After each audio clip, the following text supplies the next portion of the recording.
어제 말씀해 본 것과 같이 예수님께서는 승천하셨습니다. 승천하시고 난 다음에 제자들만이 남았습니다. 근데 우리가 제자들에게 예수님께서 주신 그 미션이 보통 미션이 아닙니다. 이 제자들은 예수님께 주께서 이스라엘 나라를 회복하심이 이때니까라고 질문하면서 주의 나라를 언제 회복하시겠습니까? 라고 주님께 질문하였습니다. 주님께서 그 일을 하셔야죠. 주님께서 그 일을 하셔야죠. 근데 예수님은 어떡하십니까? 그들에게 그러한 말씀을 주시기보다는 오직 성령이 너희에게 임하시면 너희가 권능을 받고 예루살렘과 온 유대와 사마리아와 땅끝까지 이르러 내 증인이 되리라 하시고 나서 승천하십니다. 이 놀라운 그러한 명령을 제자들에게 주셨는데 이 제자들은 아직까지 무엇을 해야 될지 잘 모릅니다. 이 갈릴리 사람들, 어제 그 뒤에 말씀에서 이 갈릴리 사람들, 정말로 이 사람들은 갈릴리 사람들입니다. 어찌 보면 세상에서 볼품없고 배우지 못하고 능력 없고 어떠한 것들을 하기에는 너무나도 부족한 사람들. 이전까지 예수님만 그냥 바라보고 왔지만 이들이 무엇인가를 나서서 하기에는 부족하다라고 생각할 수밖에 없는 그러한 사람들. 스스로 생각하기에도 어떡할까요? 그들이 보기에도 그 자신들을 보기에 이 일들을 감당할 수가 있겠습니까? 스스로도 부족하다고 느꼈을 것입니다. 근데 예수님께서는 이들에게 이 놀라운 그러한 사명을 맡기셨습니다. 단순히 그들의 집만이 아니라 예루살렘과 온 유대와 사마리아 땅끝까지 이 내 증인이 되는 그러한 사명. 이 사명을 받고 난 뒤에 그러면 이들이 그 다음에 무엇을 했을까요? 오늘 말씀을 보게 되면 두 가지 일을 행합니다. 기도하는 것, 제자 세우는 것이었습니다. 오늘 말씀은 그 두 가지를 이야기하고 있죠. 오늘 그 12절 말씀 보게 되면 제자들이 감람원이라 하는 산에서 돌아옵니다. 감람산이라고 우리가 보통 이야기하는 곳입니다. 이 예루살렘 성에서 감람산까지 이 거리가 한 1.2km 정도, 한 그 정도 그 꼭대기까지 되는데 예수님이 승천하신 그곳에 승천 교회가 그쪽에 기념으로 다 들어서 있는데 그곳에서 예수님이 승천하시고 난 다음에 제자들이 돌아왔어요. 안식일에 가기 알맞은 거리라고 하는 것은 한 1km 정도 되는 거리를 이야기하는 것입니다. 근데 그 정도 되는 그러한 거리에서 돌아오고 나서 이들은 무엇을 했습니까? 다른 것 하지 않습니다. 우리 13절 말씀을 보게 되면 그들이 유하는 다락방으로 올라가게 되어졌죠. 근데 이렇게 올라갔던 그 사람들의 이름을 여기에 다 우리에게 알려주고 있습니다. 누구입니까?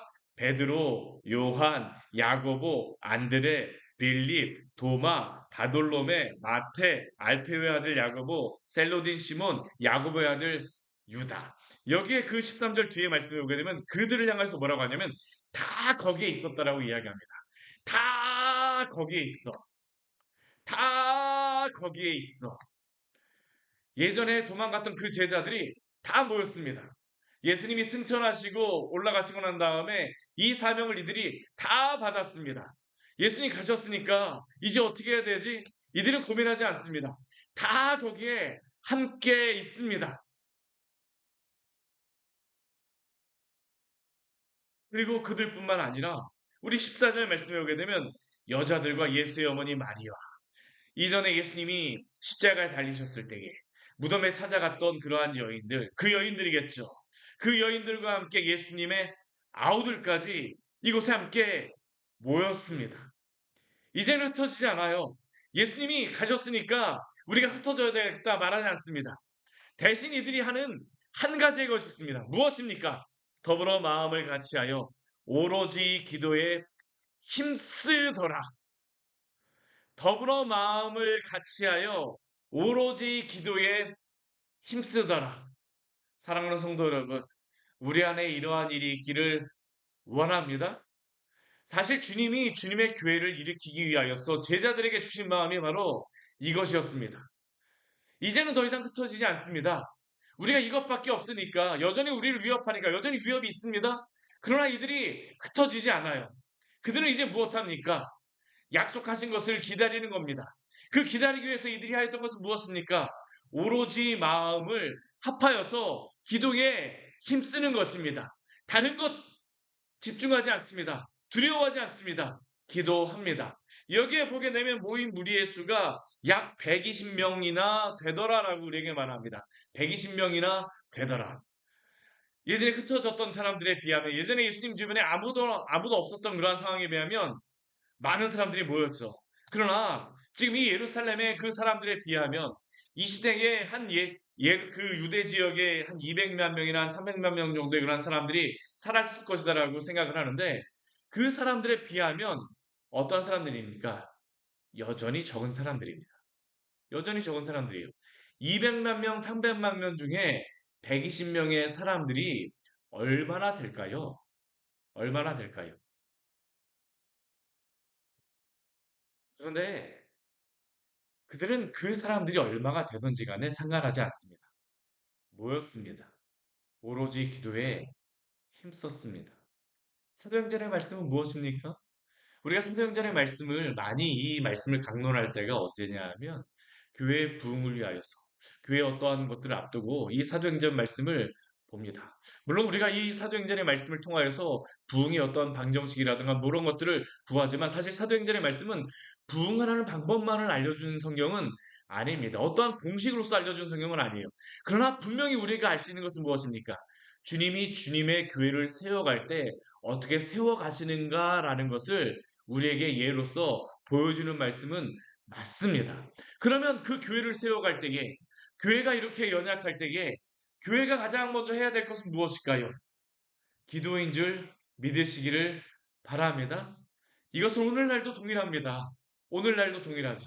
이 수원에서 새벽 예배 때 모이는 사람이 얼마나 될까요? 저는 그렇게 많지 않으리라고 생각합니다. 아무리 큰 교회라 할지라도 요즘에는 새벽 예배에 나와서 기도하시는 분들이 많지 않아요. 그러나 이 시대에 그렇게 기도하는 분이 많지 않다 할지라도 오늘 이 자리에 나온 우리 성도들은 오로지 마음을 아파해서 주님께 간절히 기도하기를 원합니다. 왜 우리가 기도해야 될까요? 기도를 하게 되면 우리가 분명히 알게 됩니다. 이 일을 하시는 분은 하나님밖에 없다는 것을 우리가 고백하는 시간이 바로 이 기도의 시간 아닙니까? 주밖에 하실 분이 없으십니다. 오늘 이 자리에 기도하고 있는 지금 2000년 전에 기도하고 있는 이 사람들 세상의 사람들이 보기에는 뭐 별 볼 일 없는 사람들입니다. 갈릴리 사람들아. 그러나 주님께서는 이 갈릴리 사람들을 통하여서 로마를 변화시키시고 이 예루살렘뿐만 아니라 온 유대와 사마리아와 땅끝 로마까지 다 변화시키신 줄 믿으시기를 바랍니다.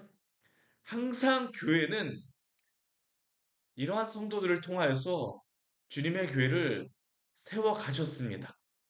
세워 가셨어요. 내가 할 수 없고 무엇을 해야 되냐라고 질문하였던 그 성도. 우리나라도 선교사님들이 오셔서 이 평양 대부흥 운동이 일어나기 전에 선교사님들이 기록하였던 그러한 편지라던가 그러한 것들이 있습니다. 그 중에 한 선교사님이 그 편지를 그 미국의 선교 본부에 적었던 그 편지가 남아있는 그 기록이 있거든요. 근데 그분이 그 편지와 일기장에 기록하셨던 것을 보게 되면 어떤 기록이 있었냐면 이 조선이라고 하는 나라에는 아무리 기도해도 빛이 보이진 않습니다. 도대체 무슨 소망이 있는지 잘 모르겠습니다. 솔직하게 그 선교사님이 기록하였던 그 기록이 거기에 남아 있습니다. 오랜 시간 동안 선교사님들이 오셔서 기도하시고 또한 오랜 시간 동안 수고했습니다.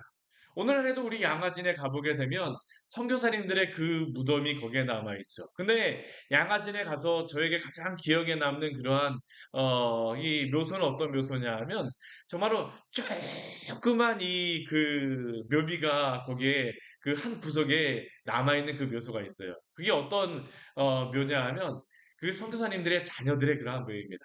태어난 지 며칠 안 된 그러한 자녀들. 그 자녀들을 대한민국 전혀 알지도 못하는 그곳에 묻으며 그 선교사님들은 기도하였죠. 그런데 그렇게 자녀들을 묻으며 정말 사랑하는 사람들을 이 땅에 묻으며 하나님이 보내주신 땅이라고 생각하며 그곳에 수고하며 애쓰며 기도하였음에도 불구하고 아무것도 보이지 않습니다. 그 선교사님들이 그곳에서 이 평양 대부흥 운동이 일어나기 전에 모여서 꽤 오랜 시간 동안 몇 년의 시간 동안 기도하셨어요. 그럼에도 불구하고 아무런 소득이 없습니다. 그리고 그 가운데 적었던 그 기록이 바로 그것입니다. 열심히 수고했음에도 기도했음에도 불구하고 말씀을 전했음에도 불구하고 깜깜한 밤과 같습니다. 근데 하나님께서 어떻게 하십니까? 그 선교사님들의 그 기도를 잊지 않으세요. 어느 순간 하나님께서 냉랭하던 교회 예배당에 모였던 그 성도들의 마음에 말씀을 들, 말씀을 들을 때에 기도할 때 불을 일으키시죠. 성령의 그 역사를 일으키십니다. 함께 기도할 때에 회개하게 하십니다. 그리고 그들로 하여금 주님 앞에 부르짖게 하시고 그 기도와 부르짖음을 통하여서 이 대한민국에 놀라운 부흥을 주셨음을 믿으시기를 바랍니다. 저는 오늘도 이러한 일을 주님께서 하실 수 있다라고 믿습니다. 다만 우리에게 필요한 것이 무엇일까요? 끝까지 기도하는 성도들입니다. 오로지 기도에 힘쓰더라. 오로지 기도에 힘쓰더라. 더불어 마음을 같이하여 오로지 기도에 힘쓰더라. 공교롭게도 우리 사도행전 말씀을 전하게 되어지는데 우리 그 5월 19일이 그 성령 강림절이라고 우리 한국 교회에서 정하였습니다. 근데 이게 성령 강림절이 언제냐면 오순절입니다. 예수님께서 6월절 그 3일 후에 부활하시잖아요. 그렇죠? 오순절이 지나고 나서 50일 후에 40일 동안 지금 예수님께서 이 땅에 부활하시고 40일 동안 계셨다라고 하는데 그 기록을 따지고 나서 열흘 동안 지금 이들이 기도하는 것입니다. 그리고 이때에 예수님께서 그 오순절 때의 성령이 임하게 되세요. 열흘 동안 기도하는 시기입니다. 우리가 지금 기도하는 지금 이 시간하고 거의 유사합니다. 그래서 우리 교회도 성령 강림 기도회라고 해서 그 앞에 한 열흘 정도 같이 기도하는 그러한 시간을 갖는데요. 바로 지금 이때입니다. 바로 지금 이때입니다. 오늘 이 시대에 우리가 무엇을 해야 될까요? 교회 주님이 무엇을 바라실까요? 많든지 적든지 우리가 마음을 같이 하여서 오로지 기도에 힘쓰기를 원합니다. 바로 오늘이 이때죠. 바로 오늘이 이때죠. 바로 오늘이 이때죠. 사람들이 보기엔 이 정도밖에 안 되지만 우리 성경은 뭐라고 말합니까? 우리 15절 말씀 보십시오. 모인 무리의 수가 120명이나 되더라입니다. 120명이나 되더라. 그 시대에 많은 사람들 사이에서는 별 볼 일 없었지만 주님 보시기엔 어떻습니까? 120명이나 되더라. 그리고 이들을 통하여서 주님께서는 일하셨습니다. 일하셨어요. 오늘 이렇게 이들이 기도하고 나서 베드로의 마음속에 하나님이 주시는 그러한 마음이 있었어요.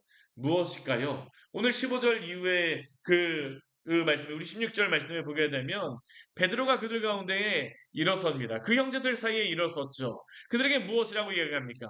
성령이 다윗의 입을 통하여 예수를 잡는 자 된 길자베가 된 유다를 가리켜 미리 말씀하신 성경이 응하였으니 마땅하도다. 이것은 무엇을 의미하는 것이겠습니까? 이들이 단순히 기도만 하였던 것은 아닙니다. 무엇을 같이 그들이 보았을까요? 말씀을 보았다는 것을 우리에게 알려주고 있는 겁니다. 말씀과 기도 가운데 이들이 말씀을 보면서 베드로의 마음이 뜨거워졌어요. 그들에게 부족한 것이 무엇인가를 보게 되었습니다. 무엇입니까? 제자 중에 한 명이 비었다라고 하는 그러한 자각이었습니다. 왜 그렇습니까? 예수님을 팔았던 그 가룟 유다가 스스로 마음에 찔려서 그 목을 메어서 죽은 그러한 일이 있었기 때문이죠. 그가 죽었던 그곳을 아겔다마 피바치라고 우리 성경에 보면 말하고 있습니다. 오늘날도 예루살렘에 올라가게 되면 베드로가 부인하였던 그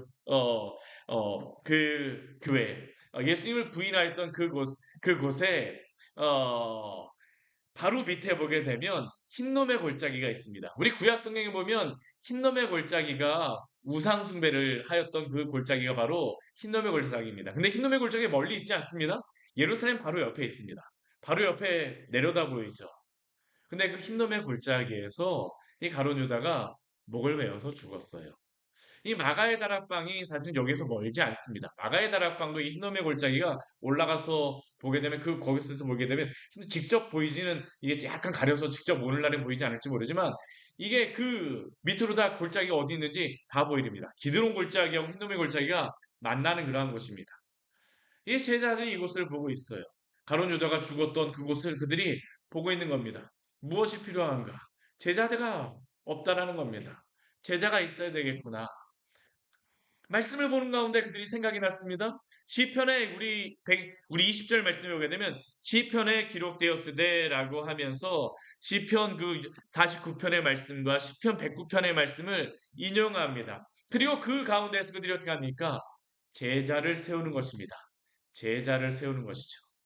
그리고 그 제자를 세울 때에 두 사람의 그러한 그 사람들을 후보자로 세웠습니다. 바사바라고 하는 사람, 또한 마띠아라고 하는 그러한 사람. 이 사람들, 왜 이 두 사람을 세우게 됩니까? 두 가지의 그러한 조건이 있습니다. 첫 번째는 우리 22절 말씀, 우리 같이 한번 읽어보겠습니다. 항상 우리와 함께 다니던 사람 중에 하나를 세워 우리와 더불어 예수께서 부활하심을 증언할 사람이 되게 하여야 하리라 하거늘. 제 사도가 되는 두 가지 조건이 있습니다. 첫 번째 무엇입니까? 항상 우리와 함께 다니던 사람.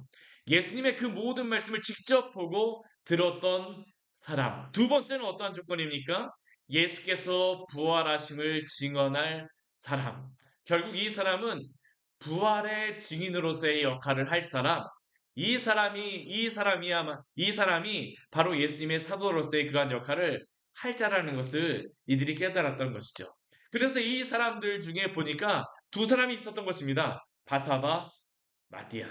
예수님이 직접 세우신 그러한 제자는 아니었지만 사도들이 기도하는 가운데에 이 두 사람을 그 후보로 세우고 나머지는 어떻게 합니까?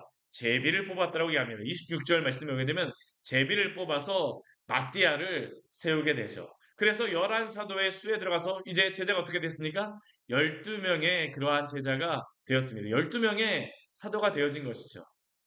우리가 이 말씀을 보게 되면 그 의문이 드는 게 한 가지가 있어요. 우리 사도행전 이 뒤에 말씀을 보게 되면 마띠아라고 하는 그 이름을 볼 수 있습니까? 우리 사실은 마띠아라고 하는 이름을 보지 못해요. 마띠아라고 하는 그러한 이름을 보지 못합니다. 근데 주님께서 교회를 통해서 이 마띠아라고 하는 그 사도를 세우셨습니다. 그럼 이 마띠아보다도 우리가 이 사도행전 말씀을 보게 되면 누가 더 기억이 납니까? 사도 바울 아닙니까? 사도 바울? 아, 이 말씀을 볼 때마다 저도 사실은 의문이 드는 게 아니 마띠아가 아니라 사도 바울이 여기에 사도로서 들어가야 되는 게 아닌가? 그래서 어떤 분들이 이러한 질문도 합니다. 아, 이 제자들이 베드로가 너무 일찍 사도를 세워서 이 12명을 세운 것이 아닌가? 근데 그렇지 않습니다. 우리가 이 뒤에 말씀을 보게 되면 그 예수님의 제자 12명의 제자 중에 베드로와 요한과 야고보를 제외하고 나서는 나머지의 그 제자들은 이름이 더 이상 언급되어지지를 않습니다. 이 마띠아 같은 경우는 어떻게 했을까요? 우리가 이름이 나오지는 않지만 사도행전에 기록되어지는 않지만 주님의 제자로서 또한 사도로서 열심히 그 사명을 감당하였을 것을 우리는 믿어야 합니다.